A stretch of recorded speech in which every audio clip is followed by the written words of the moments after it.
I'm Emily Carter. 17. The daughter my father once called a mistake he couldn't undo. Tonight his laugh still echoes louder than any insult. At our table, Daniel, my brother, my parents' golden boy never needs to prove anything. One smirk, one half-hearted story, and he's their pride. Me? My dreams land on the table like broken glass, scattered and unwelcome. But that night, when I dared to speak of linguistics, of words shaping wars and peace, he laughed. My mother smirked, Daniel smirked, and my father said it plainly. Don't waste our time. Something in me hardened. Ever been told you don't belong in your own family? Hit like if you've ever been dismissed in the place where you needed recognition most. Comment if someone else was always handed the crown that should have been yours. It all began with that dinner, their laughter rising around me like smoke I couldn't breathe. And I whispered a promise into the silence. One day, their laughter would choke them. The sound of that laugh, sharp and easy, carried over the polished dining table as if the walls themselves wanted to preserve my humiliation. I had heard it before, in softer variations, in conversations between my parents when they thought I wasn't listening, but tonight it came out in full force. My father leaned back in his carved mahogany chair, a glass of Bordeaux in hand, and smiled at my brother as though the comment were a family joke rather than a knife slipping between my ribs. Autumn wind rattled against the stained glass windows of the Carter mansion. Inside, the chandelier's glow painted everything gold and warm except for me. I had chosen to bring up my dream, foolishly believing that at 17 I might finally be taken seriously. I want to study linguistics, I said, voice steady at first. Languages, how they shape thought and culture. I want to understand how people communicate across borders. The pause afterward was brief, but enough to stretch my nerves thin.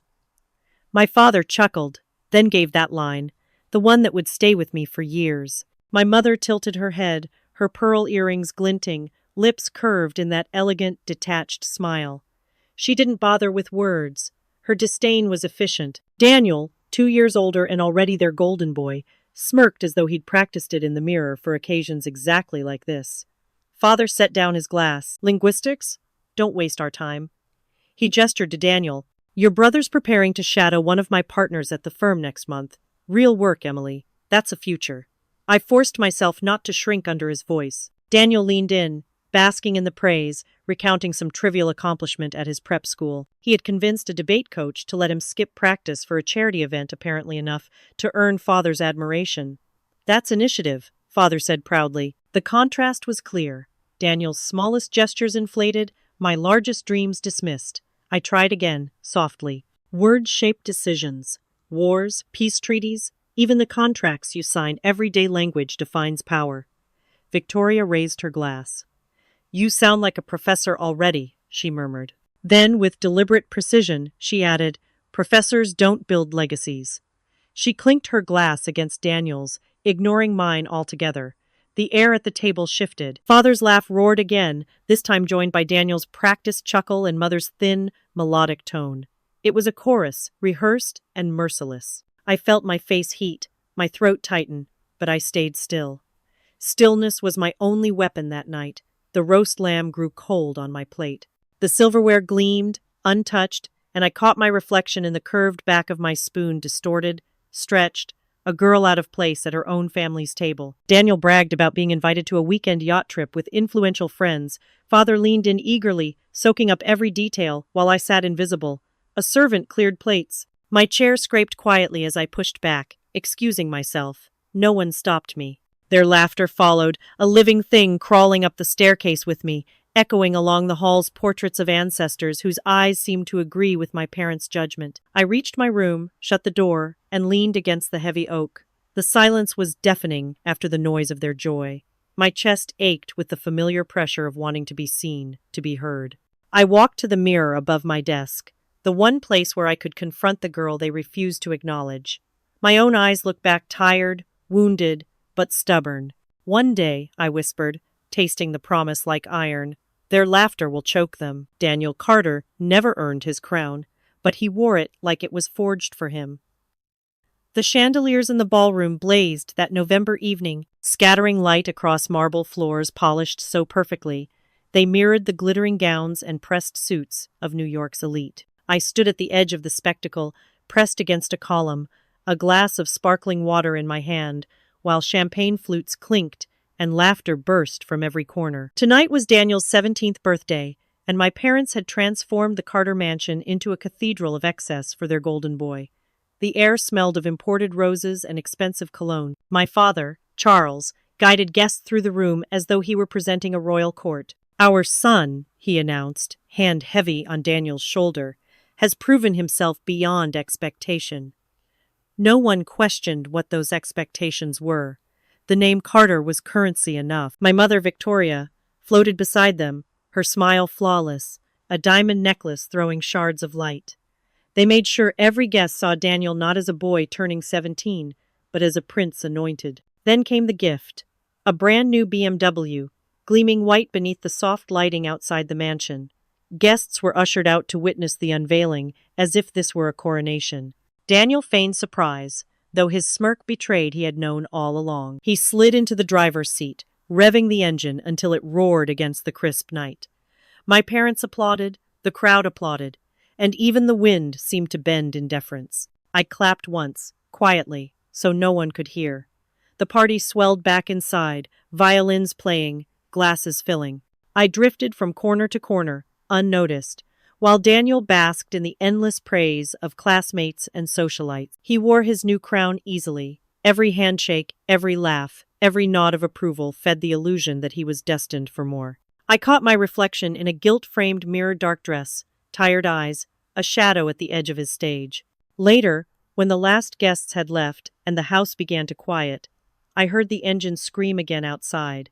I rushed to the window. Daniel, drunk on celebration and arrogance, had insisted on taking the car for a midnight drive. The taillights streaked into the dark like twin red veins. Minutes passed before a sickening crunch echoed through the still air. My stomach tightened. We found him slumped against the steering wheel. The BMW's hood crumpled against a tree not far from the estate. Victoria cried out, rushing to her son, her silk gown dragging across mud. Charles barked orders into his phone before anyone could suggest calling the police. "Lawyers? Now?" His voice was sharp, urgent, not with fear for Daniel's life but for the Carter name.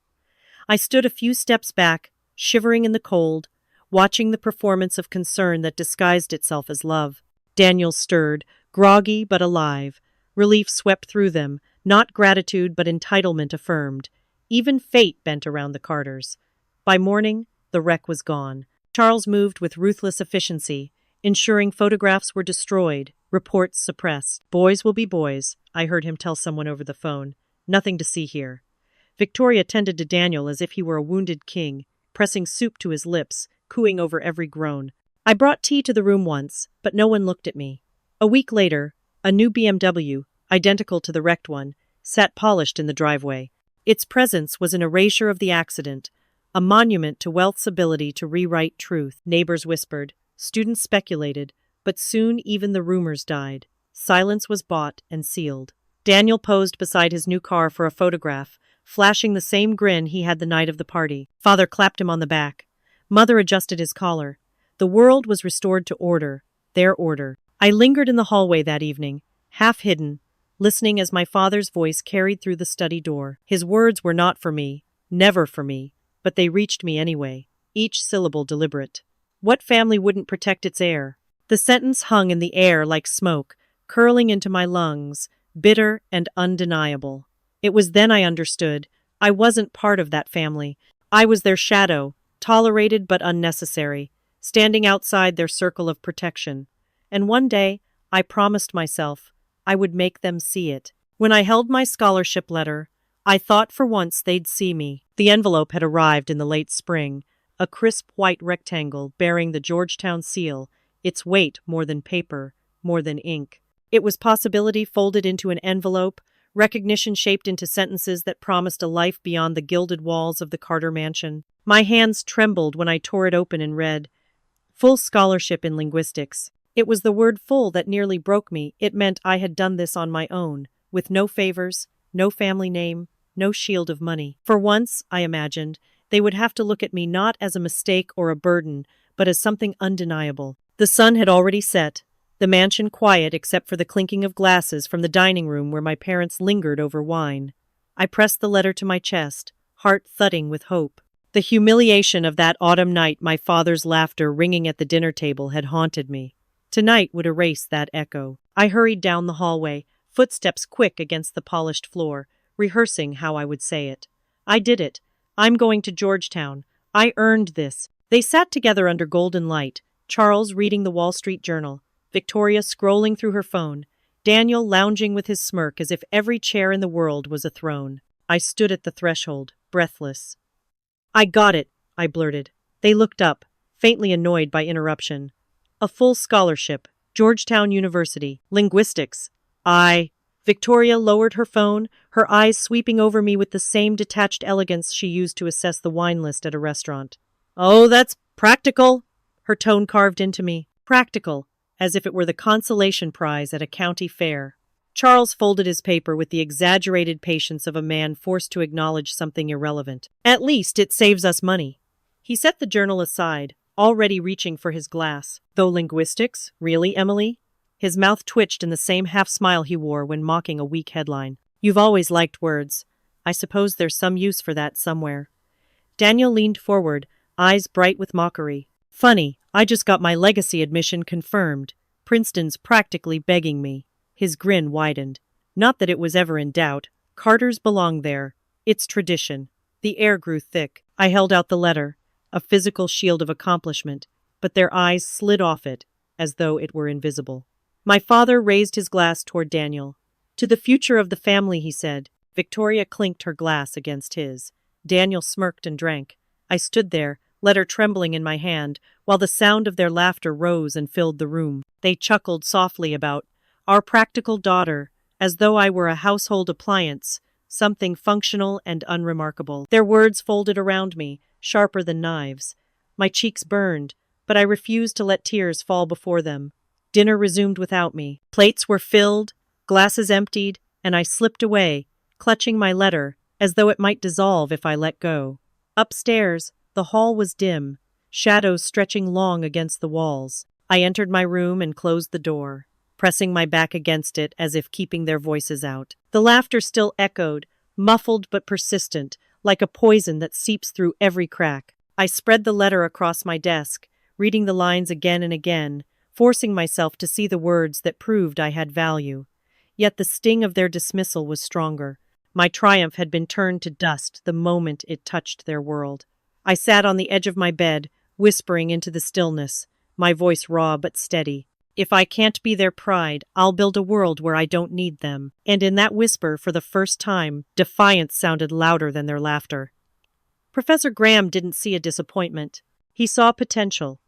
The lecture hall at Georgetown smelled faintly of chalk and old wood, a space where history and ambition hung in the air. Rows of students murmured as the seminar on Middle Eastern geopolitics began, but I sat near the front, notebook open, pen poised. For the first time in my life, I wasn't surrounded by the Carter Mansion's cold grandeur. The silence here wasn't oppressive, it was expectant, alive with possibility.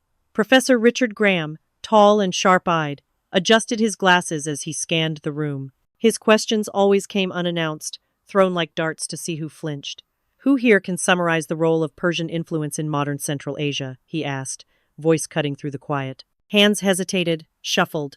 Then mine rose, almost against my will. When I spoke in Persian, the words flowed smooth, natural, the way I'd practiced in secret for years, long before anyone thought it useful. The room turned, head swiveled. Even Graham tilted his head, his eyes narrowing not with dismissal but with interest. He pushed further. And how does this affect American leverage in Afghanistan? I hesitated, then answered in English, stringing threads of politics and linguistics together, weaving what I knew from endless nights of study. His brow lifted, not in mockery but recognition. The corners of his mouth curved, faint but undeniable. Approval. After class, while the others filed out, he remained at the lectern. Miss Carter, he called. My name didn't sound like a punchline in his voice. A moment! I stepped forward, notebook clutched tight, trying to mask the sudden hammer of my heart. His office was lined with books in spines of leather and dust, maps pinned to the walls, photographs of deserts and cities I had only dreamed of. He gestured to a chair, then leaned forward across his desk. You've studied languages most of your peers haven't touched, he said. Why? The truth slipped out before I could restrain it. Because words are power. They cut deeper than people realize. They tell you who controls the story. Something flickered in his eyes. He tapped his pen against the desk once, then stilled. Have you considered serving your country in ways most people never know exist? The question sat heavy in the air. It wasn't about academia, not about safe careers or resume lines. It was something else dangerous, secretive, thrilling. I didn't know what to answer, but my silence must have been enough. He reached into a drawer and slid an envelope across the desk. Its weight was nothing, but my pulse quickened as though it contained the world. I slipped it into my notebook, fingers trembling. As I stepped back into the corridor, students brushed past me, oblivious, while I felt the air thicken around the folded paper pressed to my chest. By the time I reached my dorm, I hadn't opened it. I sat on my bed, staring at the notebook that concealed it, my heart pounding like a drum. The laughter of my family still echoed in memory. But here, in the stillness, a new sound rose in me. Possibility. Emily hides the CIA recruitment envelope in her notebook, pulse racing. They thought I was clumsy. In truth, I was learning to fight blindfolded. The first time I stumbled on the Carter marble staircase, Victoria whispered to Daniel that I had no grace, that some daughters were born defective. If only they knew what I was doing now, rolling across mats in a freezing hangar at dawn, sweat soaking through government-issued shirts, the smell of grit and iron in my nose. At the farm, nobody called me clumsy. They called me recruit. And if I faltered, I wasn't scolded, I was broken down, forced to rebuild. The days blurred into a cycle of exhaustion. One morning it was endurance runs through icy mud, lungs burning as winter wind carved against my skin. The next, it was weapons drills, instructors barking in clipped syllables, stripping away hesitation until the rifle felt like an extension of my arm. They pushed us to collapse, then demanded we stand again, because real missions left no pause. Blindfolded drills became my torment and my salvation. In pitch black, knees bent, fists raised, I learned to listen to sound rather than sight the shuffle of boots, the rush of displaced air before a strike. I'd been told all my life I lacked presence. Here, I was learning to survive without it. Bruises bloomed across my ribs, arms, thighs. Back home, I used to cover such marks with sweaters and mutter excuses about tripping. Now, I welcomed them as evidence, each one proof that I refused to break. It wasn't all isolation. There was Riley. Agent Riley was another recruit, sharp-eyed and quick to laugh, a kind of warmth I'd never felt at home. We partnered often, sparring on the mats or paired for surveillance exercises. She called me Miles, long before the instructors did, because she said I carried distance in my gaze, as if I'd already walked 100 invisible roads. When I collapsed after a 10-mile night march, Riley crouched beside me, offering half her water. You don't have to be invincible, she said softly. It was the opposite of Daniel's smirk, the first genuine lifeline I'd ever been given. But there were near-breaking moments, nights I wanted to quit. Psychological tests clawed at my insecurities. In dark rooms, interrogators hurled insults that mirrored my father's voice, asking why anyone would trust a mistake. I shook, sweating, nails carving into my palms, fighting not to shatter. Yet each morning I rose again, dragging myself back onto the mats, because quitting would have been handing them the laughter they'd gifted me since childhood. The day came when the instructor, a man carved of stone, called me forward. My pulse throbbed in my ears. From this day, he said, you will be known as Agent Miles. The title was more than a name. It was proof I wasn't invisible anymore. I had walked further than any of them knew, carried miles of scorn, and still stood. I felt the weight of the code name settle on me like armor. That night, in my bunk, I stared at the ceiling, body aching but alive in ways it had never been at the Carter mansion. My phone buzzed. A message from Victoria lit the screen. A photo of Daniel standing smugly in front of a glass condo in Aspen, champagne in hand. The caption read simply, "Your brother's new place. Isn't it beautiful?" I let the bitterness curl into a smile. With a steady thumb, I locked the phone and slid it under my pillow. The farm was my Aspen, and unlike Daniel's condo, nobody could buy it for me. Emily receives a text from Victoria with a photo of Daniel's Aspen condo, to she smiles bitterly, closing the phone. By day, I was the quiet daughter no one cared about. By night, I was learning how to disappear. On campus at Georgetown, I passed through lecture halls like a shadow. My classmates laughed in clusters on the steps, sipping coffee, planning internships, spinning their dreams loudly. I carried mine silently, a double existence no one could see, To them, I was the quiet Carter daughter, dutiful but dull, scribbling notes with neat precision. At home, Daniel still shone like a comet, Victoria's darling, Charles's heir. To the world, I was invisible. But at night on fields drenched in moonlight, in forests where every snapped twig could be an enemy, I was learning skills that could erase me from the world entirely. Thanksgiving that year was another test in silence. The Carter mansion glittered with silver cutlery and crystal glasses, a stage for Daniel's endless applause. Victoria toasted him for a business internship that had lasted all of 3 weeks. Charles laughed as Daniel exaggerated tales of his brilliance, their voices weaving an echo of indulgence I had heard since childhood. I sat at the end of the table, carving the turkey carefully, a smile fixed like porcelain. Not a single word was offered about Georgetown, about my classes, about the sacrifices that no one in this room could fathom. When Daniel leaned back, smirking, Victoria reached across to refill his glass herself. I swallowed the same bitterness I had swallowed for 17 years. That night, while they slept in their silk and certainty, I slipped back to training grounds. Riley was waiting, leaning against the hood of a battered SUV, her grin lighting the shadows. "Miles," she whispered, tossing me a pack. "They'll never know who you really are. And that's your power." Her words sank deeper than the blade drills we practiced or the survival knots we tied. Every sneer from Charles, every sigh from Victoria, every smirk from Daniel, none of it mattered if they never knew the other life I was building. The drills grew harsher as months turned to years. One exercise stripped me to the bone, dropped blindfolded in dense Virginia woods, alone with only a knife and a canteen, ordered to survive 72 hours.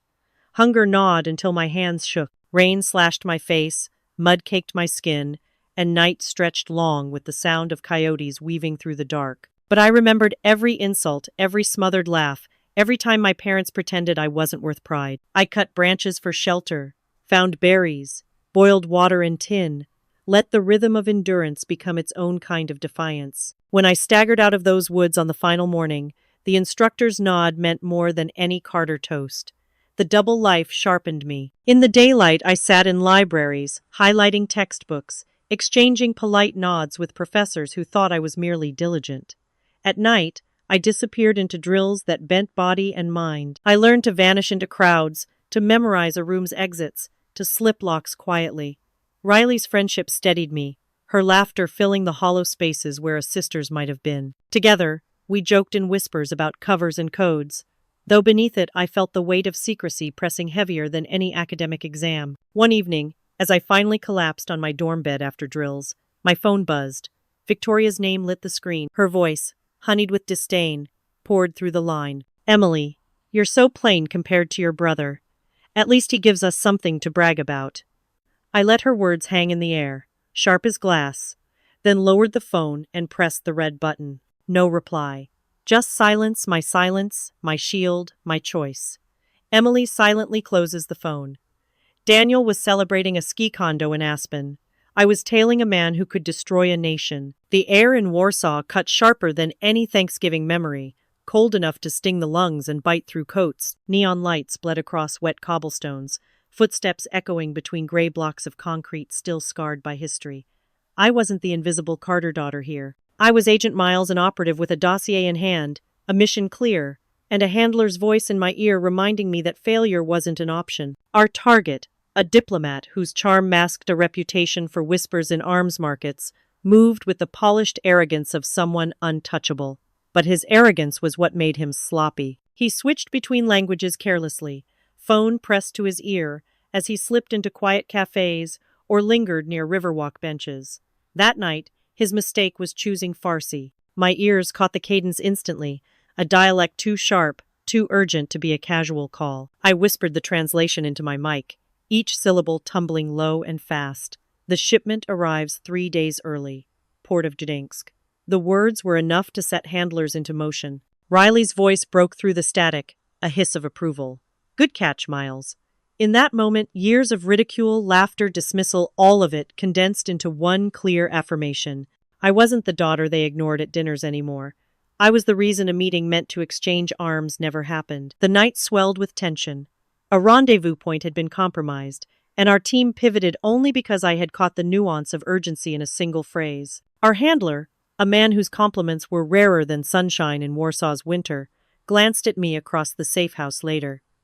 "Intervention saved us," he said, writing the report himself. "Mission success due to Agent Miles' intervention." His words were clinical, but my chest expanded against the weight of years in the Carter household where nothing I did was worth note. Riley bumped my shoulder with hers, fist raised in quiet triumph. That gesture, the casual camaraderie of respect, warmed me more than the coffee cooling on the table. Hours later, I walked the narrow hall of the safe house, the world humming differently now.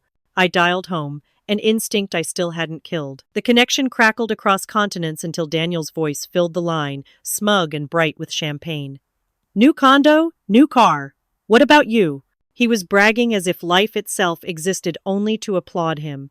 I let the silence stretch, the frost of Warsaw's night seeping into my bones, before answering flatly, "Just work. Nothing worth bragging about."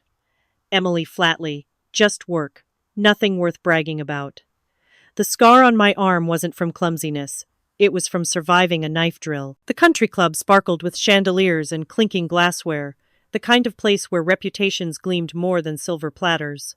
I sat at a long table draped in white linen, my parents poised like royalty, Daniel basking in the effortless glow of his inherited crown. Laughter scattered like pearls across the hall, and I felt the familiar itch of invisibility crawling across my skin.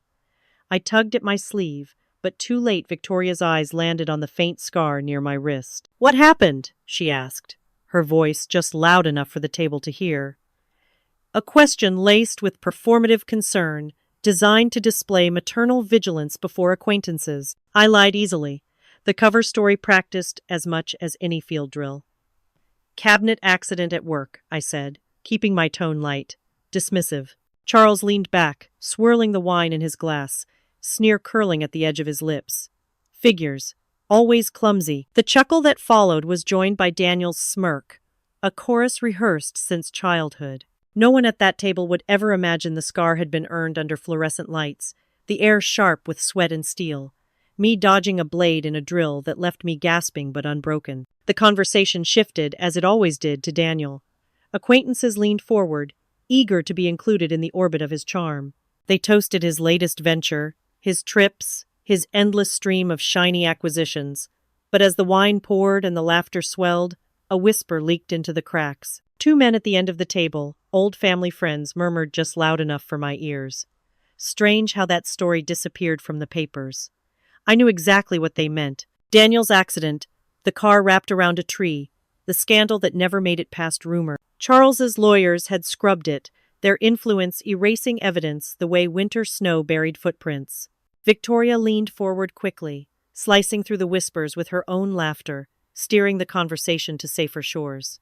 Hypocrisy was their inheritance, and Daniel's crown was polished with lies. I ate quietly, hands folded in my lap, each chuckle from my parents a reminder of the dual life I carried like contraband. They had no idea where I spent my nights, who I had become when stripped of their contempt.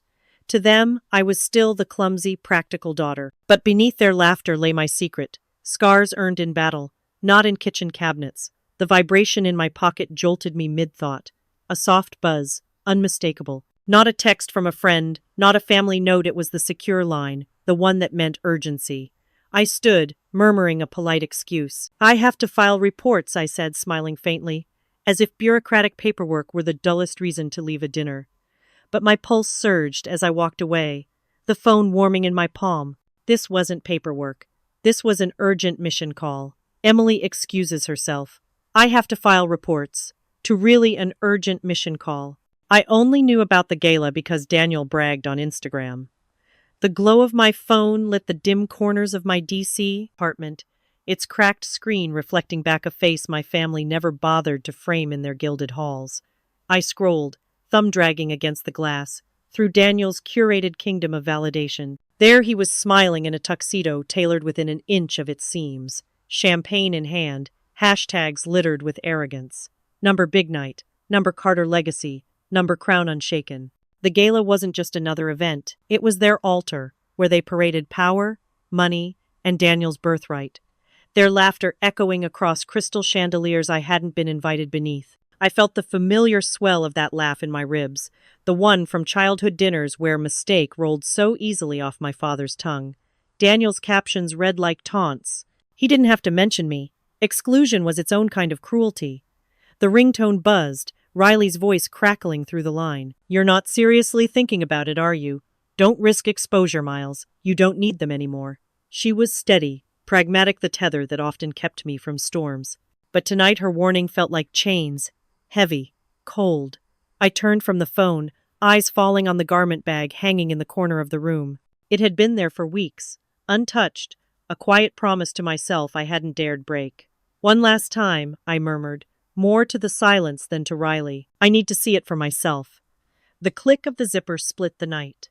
Fabric fell open, revealing not the gowns of my mother's world, nor the glitter Daniel's girlfriends flaunted, but a simple black dress, elegant in its restraint, sharp in its refusal to beg for approval. It was a weapon disguised as modesty, chosen to carve a space no Carter had ever offered me. I dressed in silence, each movement deliberate, hair swept back, lips colored just enough to sharpen the edges of my smile. I wasn't the girl fumbling for their praise anymore.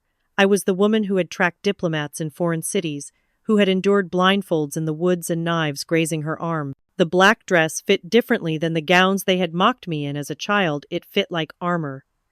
The city swallowed the taxi's hum as we crossed into Manhattan, its lights too bright, its skyline too proud. My reflection in the glass flickered between shadows of who I had been and the resolve of who I had become. The closer we drew, the more the noise of the gala bled into the street music. Laughter, the false glamour of people who believed their secrets were buried. The taxi slowed, headlights pooling across marble steps polished to a mirror shine.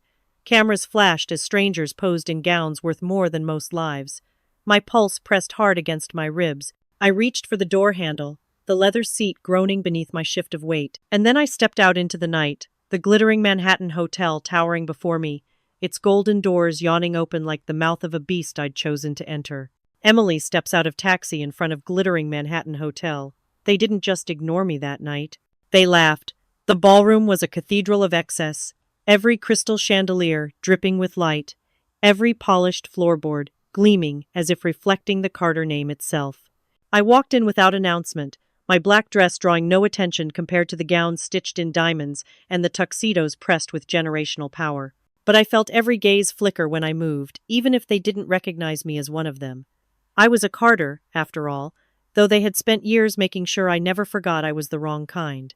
At the far end of the room, Charles Carter held court. My father towering in his tailored suit, champagne raised, hand on Daniel's shoulder as though presenting the heir to an empire. My mother Victoria glided beside them like porcelain, her smile sculpted for photographers, her arm threaded through Daniel's as though he were her crowning jewel. I moved cautiously, weaving through senators and CEOs, through women dripping pearls and men whose watches ticked louder than the music. Daniel's voice rang out, full of bravado. He was speaking to a senator from Massachusetts, laughing about his internship on Wall Street, a job he had already been fired from twice. Charles interjected, clapping his son's back as though failure itself were worthy of applause. And then inevitably someone asked, "A guest, curious, polite, and your daughter? Emily, is it?" Charles chuckled, the sound so familiar it pierced me. "Oh, Emily? She's just finding herself. Not cut out for this world." The words hung in the air, heavier than the chandeliers above us. For a moment, silence flickered. Then the guest gave a soft laugh, a ripple that spread through the circle. Victoria's smile never broke. Daniel smirked into his glass. My father's chuckle deepened, the sound of a man dismissing a shadow. I stood frozen, shame burning through me hotter than the ballroom's golden light. The laughter swelled, polite at first, then freer, echoing off marble columns, growing into the roar of ridicule I had carried since childhood dinners. It wasn't just a dismissal, it was a sentence. Charles looked around, his grin cutting, his voice carrying. "She's our disappointed." The ballroom erupted. Laughter broke like glass, spilling everywhere, splintering into my skin. I could taste the metallic tang of humiliation on my tongue, feel the air thinning, as faces blurred into masks of amusement. Each chuckle was a knife. Each echo pressed me back into the girl holding her scholarship letter. The girl who had whispered promises in her room. The girl who had been told she was a mistake. My hands trembled, not from fear but from the weight of restraint. I had faced men in alleys, decoded lies in foreign tongues, survived nights blindfolded in the woods. Yet here in front of family, in front of strangers, this was the battlefield that cut the deepest. The music faltered, a wrong note piercing the air, and then, abruptly, it stopped. The golden doors slammed open with a force that silenced the room. The laughter choked mid-breath. Men in black suits strode in, their shoes slicing the marble with purpose, their formation cutting through the glittering crowd as if parting a sea. Their presence was undeniable, their silence louder than any orchestra. And in that instant, the ballroom shifted from theater to stage, the spotlight no longer on Daniel's crown or Charles's boasts, but on the sudden intrusion, on the shadow that had finally stepped into the light. Music halts, doors slam open. Men in black suits stride in, cutting through the crowd. When the music stopped, so did my father's smile. The silence that filled the ballroom was heavier than the chandeliers swaying overhead. Moments before, laughter had torn through the air like knives, my father's voice leading the chorus of humiliation. But now that sound had vanished, replaced by the unmistakable cadence of polished shoes striking marble. The men in black suits cut a path through the guests, their faces impassive, their eyes scanning with the precision of hawks. Whispers rippled among the crowd like static. "Secret Service?" someone muttered. "FBI?" another guessed, clutching her pearls. People stepped back instinctively, the glittering gowns and tuxedos shrinking into shadows as the intruders advanced. The music had died mid-note, and with it, the illusion of control that Charles Carter always wrapped around himself like a cape. I watched my father straighten, his chest puffing, as if his title and money could hold ground against the authority now entering the room. "Excuse me," he boomed, voice practiced, dripping with the confidence of a man who had never once been told no. "This is a private event. If you gentlemen need to speak with me, you'll have to wait." The leader, a broad-shouldered man with haircut to regulation sharpness, didn't pause. His presence commanded the room, his stride unbroken.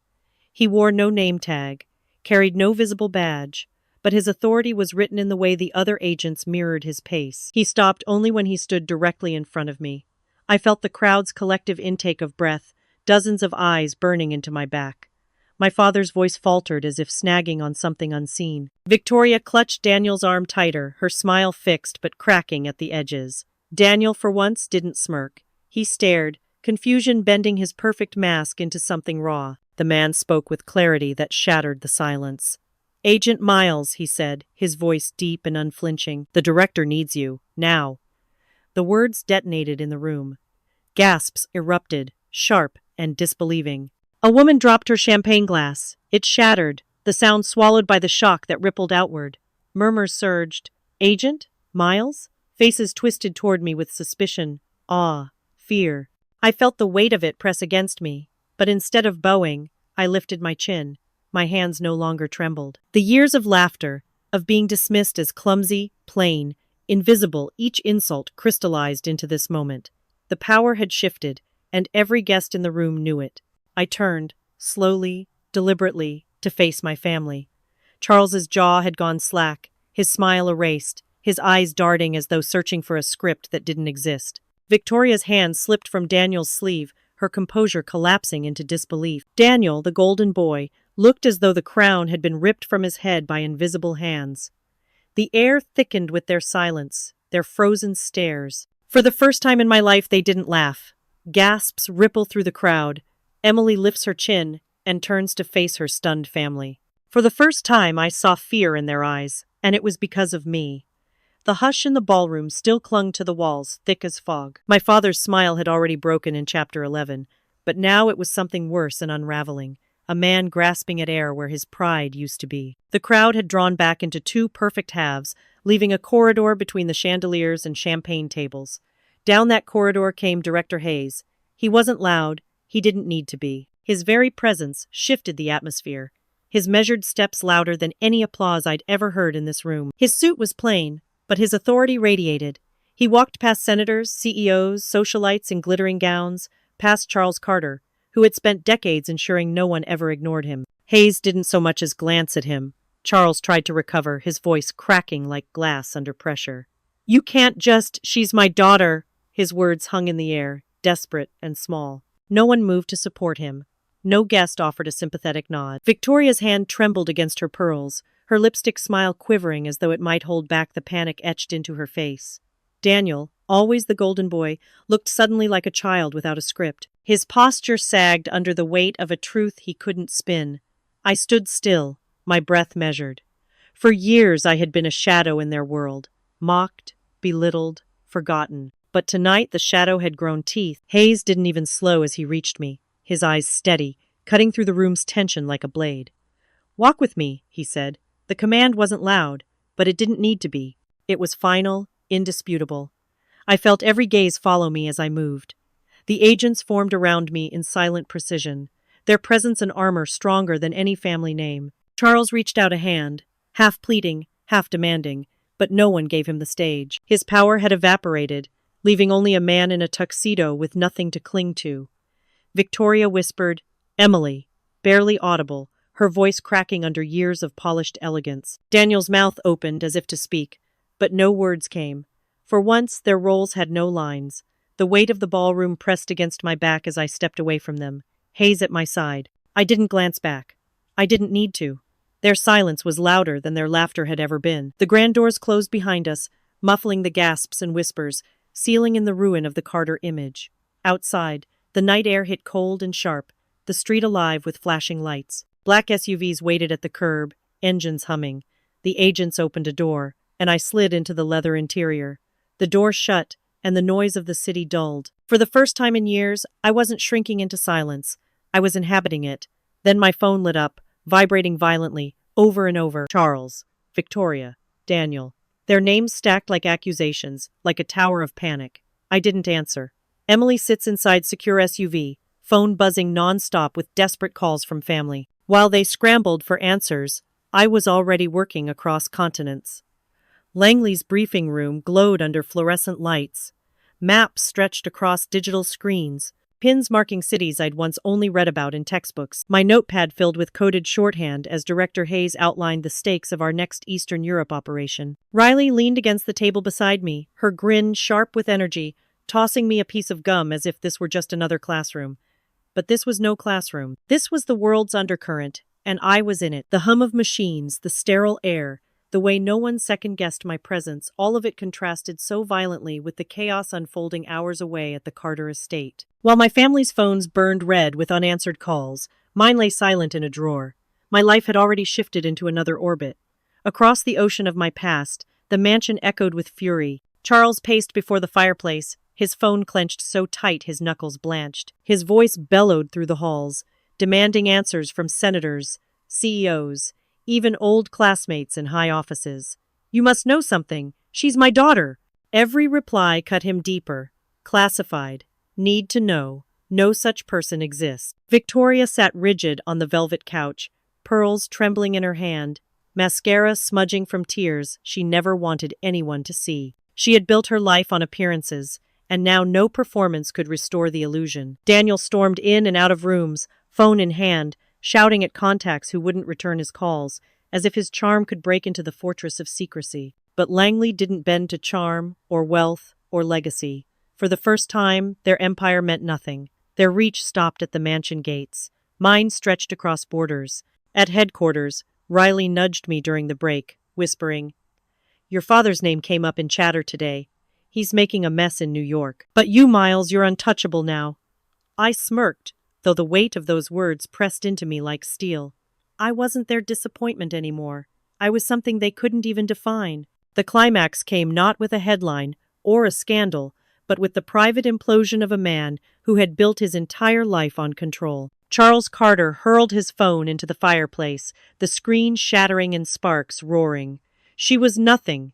She is nothing." His voice cracked, the sound of pride dissolving into something closer to grief. At Langley, my tablet buzzed with secure messages, data scrolling fast across the screen. I skimmed coordinates, intercepted calls, names of cities I'd soon fly into under aliases that belonged more to me than the one my family had given. The mission clock had already begun to tick, and my father's rage was as irrelevant as the autumn leaves rotting on the estate lawn. I pulled my personal phone from my bag one last time. The screen glowed with their desperate persistence, 30 missed calls. a chain of messages that began with demands and devolved into pleas. For a moment, the weight of my old self tugged. The daughter who once begged for approval, for even a scrap of acknowledgement, stirred in the silence. But then I remembered the ballroom, the laughter, the years of dismissal. I pressed the side button until the glow went black. "Their storm isn't my weather anymore," I muttered into the empty office, the words tasting like freedom. The silence after the click was cleaner than any music I'd ever heard. The letter wasn't an apology. It was a negotiation. It came to my desk in a plain envelope, delivered by hand, the kind of courier that never asked questions. The CIA office hummed around me, keyboards clattering, phones vibrating against steel desks, the shuffle of agents who lived with secrets as casually as others lived with air. I paused, fingers hovering above my own report, before sliding the letter opener through the seal. My father's handwriting was unmistakable, precise strokes that had signed contracts, settlements, and checks that bought silence for decades. The ink smelled faintly of the cologne he always wore, sharp, expensive, a scent that once filled the mansion halls where I was invisible. The letter began with fury. "You embarrassed us. You betrayed your blood. You turned on the very family that gave you everything." The sentences bled into one another, harsh and self-righteous, each word a blade swung without thought. I could almost hear his voice, rising in anger, his hand pounding the oak desk, as if the force of his will could bend the truth back into place. But midway through, the tone shifted. "Daniel has made a mistake. A serious one. There are whispers in the press, legal threats, prosecutors sniffing around. You know people now. You have connections. Use them. Make this go away. Do this for the family, and we can forgive your display. Forgive me," as though years of humiliation could be scrubbed clean by another performance of obedience. As though I was still the quiet girl sitting at the corner of the table, waiting for crumbs of acknowledgement. I read the letter once, slowly, carefully, letting each word burn itself into my memory, not because I needed it, but because it confirmed everything I already knew. They had never seen me. Not when I earned scholarships, not when I survived the farm, not when I stood in Warsaw and stopped weapons from changing hands. Even now, I was only a tool, not a daughter, not a person. Daniel's privilege was finally catching up to him, the golden crown cracking under its own weight.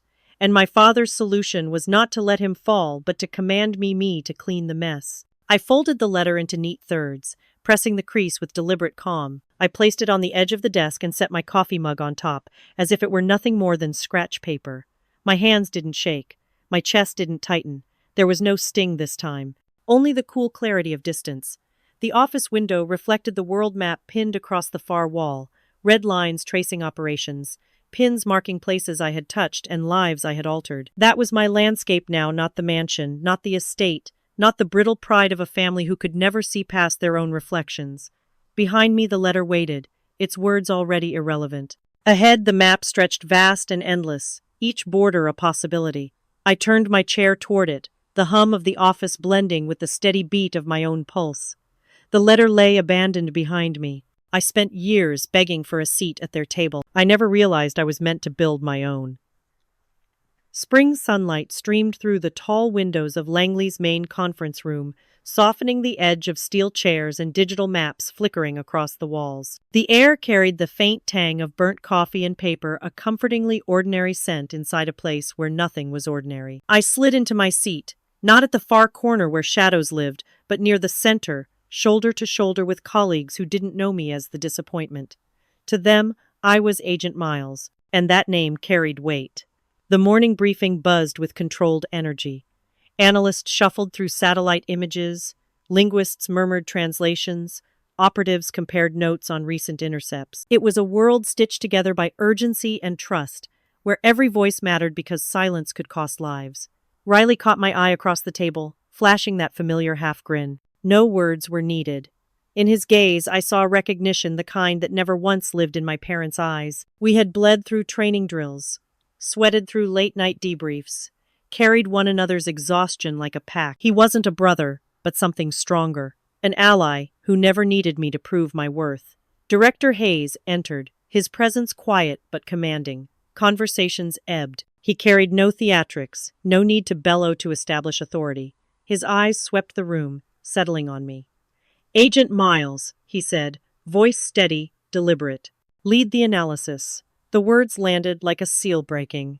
A command, yes, but more than that, a recognition. I nodded once, flipping through the dossiers in front of me.